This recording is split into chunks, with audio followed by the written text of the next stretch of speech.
Guys, তো আমি আবারও চলে এসেছি তোমাদের সাথে আবারও একটা আনবক্সিং ভিডিও নিয়ে। তো তোমরা এখানে দেখতে পাচ্ছ আমি মিশো থেকে অর্ডার করেছিলাম। তো দেখা যাক এর মধ্যে কি আছে। তো দেখতেই পাচ্ছ এখানে তো উল অর্ডার করেছিলাম। তো আমি কসিয়া শিখছি, ফার্স্ট আজকে থেকে শুরু করেছি।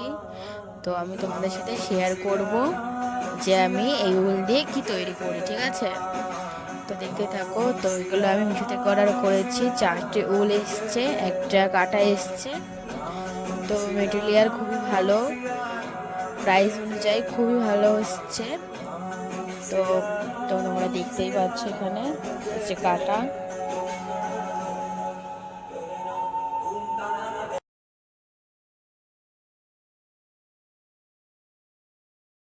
আমার মা গান শুনছে।